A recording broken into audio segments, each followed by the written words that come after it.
No niin, morjesta. Nyt olisi kuulkaa tullut byrokratian tilausta tänne meikäläisen tontille ja ajattelin lähteä purkaa tätä vyyhtiä. Huomasin se pikkujutun, että tässä lukee 1/3 ja mulla on vain 2 laatikkoa. Joten onko tässä joku virhe vai onko pakka alkanut virhe, että onkin vain 2 laatikkoa? En osaa sanoa. Mutta lähdetään nyt availemaan näitä bokseja ja katsoo, mitä tilaus pitää sisällään.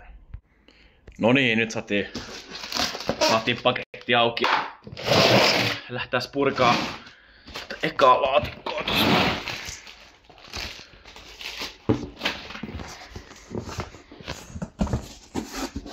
Tosta noin, kattokas. Joo. No siellähän nyt on aika hyväkin tuotettavaa. Näköjään laatikko. Tästä meiltä löytyy 2 SR Pro häppäpautain. Nää oli ihan mukavia F1-suihkuja. Otin näitä tilauksia. Ja sitten Happy-stareja, näkö SR Pro. Jotain ihan pikkuhakivoja, noita stroboja. Otin ihan testien mielessä. Ja sitten 2 Pyros. En tiedä mikä on näiden valmistaja, mutta 2 kappaletta tämmöstä pientä rätisevää paukkupaskaa. Sitten Funkin noita pillejä. Nää oli ihan mukavia ja jopa ihan hyviäkin noita pillejä. Sitten varmaan otan tosta vaikka, mitäs lähtisikin hyvin liikkeelle. Joo, Best Product Test Winner pata. Otetaan tossa 1. Pioneeri. Ihan mukavia tommosia ilmapommeja tuohon euron kappalehintaan. Sitten siellä on vähän parempia ilmapommia, Polarixia. Nää oli ihan mukavia videon perusteella. Pitää ottaa sitten myöhemmin testikuvaa, että kuinka onks mä mistään kutosia, mutta videon perusteella ainakin parempia kuin noi pioneerit, mutta ne olikin kuitenkin sitten halvempia. Mut joo, toinen paketti myös Polarixia. No tässä on 6 € paketti ja toinen on ne mun mielestä 4. Ja Pioneerilla on 5 paketissa ja ne maksoi 5 €. Eli euron kappale naaku euro 30 tai jotain sinne päin. Sitten tuolta löytyy vielä toinen noita pilli. Tää on muun muassa F2-versio tai Kilton ja F1-versio. Ilmeisesti jotain sinne päin. Nyt ei ihan näy, mutta uskoisin, että on niin kuin on sanottu. Spitfire. Mukava viuhkakakku. Parannettu versio. Tässä on joku 17 €. 17 € se paketin hinta. Sitten sieltä vielä toinen Test Winner Best Products. Vähän tää nyt ihan mukava 5 € patano, että voisi ehdottomasti lisäkin tilalla omaa settiin. Sitten Andromeda. On muuten kova kakku sitten. Siihen sen hintaan. Tässä on noin 38 €. 40 laukausta. Joku puolen kilon lausta, joku puoli kiloa 7 grammaa. Jotain sinne välillä. En ihan varma, mutta tosi komea tripla finaalikakku. Että voi sanoa, että niinku, kyllä tää niinku on oikeesti pienempää settiä ihan pätevä finaaliksi. Sitten meillä on tää Stingray täällä. Tää oli kans ihan mukava tämmönen täytekakku. Hienoa efektiä ja ihan semmonen perus ok hyvä pata. On tässä niinku hyvää efektiä kuitenkin. Kyllä tää varmaan jonkin settiä sit se UV lähti jossain siinä kohtaa. Varmaan semmonen kello 10 pata vois sanoa. Niin. Et ihan hyvä tuote.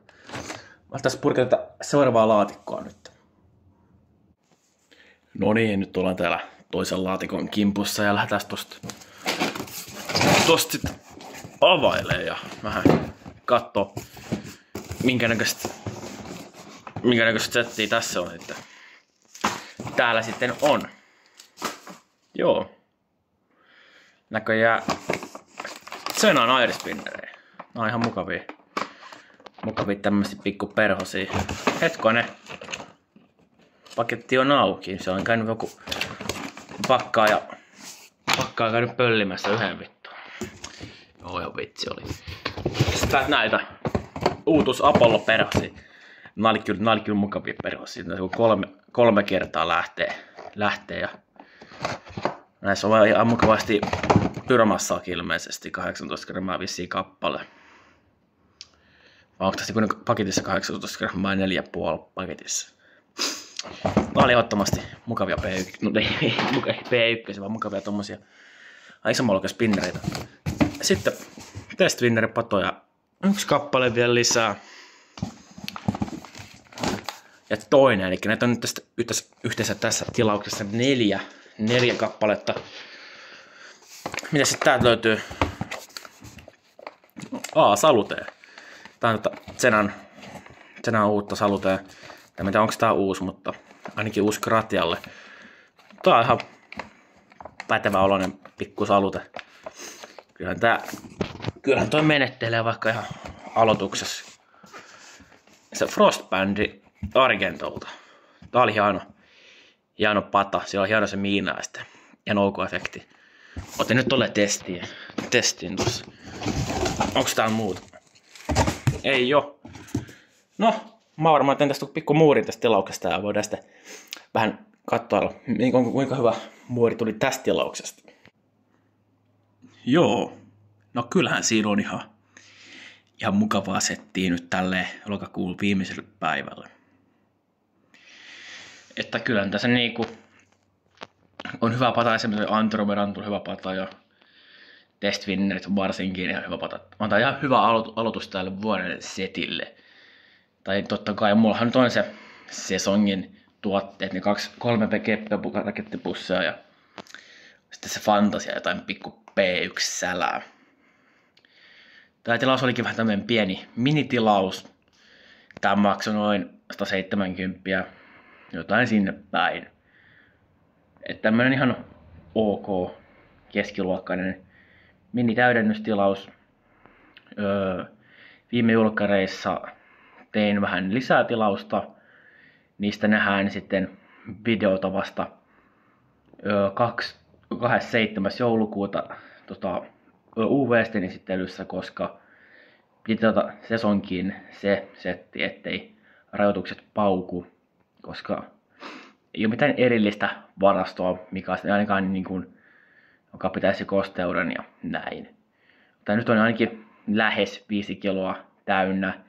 Ei ole ihan varmaan kilon vajaa, 1,5 vajaa. Tai joku 2 kiloa vajaa. Voisi ottaa joku pikkutilauksen vielä sisään, mutta ei nyt kehtaa kuitenkaan ihan rajoille mennä. Eli tilauksia varmaan tehdään vielä 1 kappale ton viime julkkaiden tilausten jälkeen. Ja sitten kuitenkin sesongista vähän uutuuksia ja kaikkea muuta täydennystä settiin. Veikkaan, että tämän vuoden UV-setti maksaa jotain 700 € luokkaa. Soittakaa ihan myös mielipiteitä tästä tilauksesta, mitä olisi kannattanut tehdä tai mitä muuta olisi itse ottanut tähän tilaukseen. Niin mun mitään kummempia tässä vaiheessa luottaa. Nähdään ensi videon parissa, joka on luultavasti jonkun sortinen testivideo varmaan näistä pienemmistä F1-tuotteista. Ei mun mitään muuta. Jos olet tilannut kanavaa, niin tilaa vaikka sekin sitten kaupan päälle. Ei mitään ihmeellistä. Nähdään ensi videossa.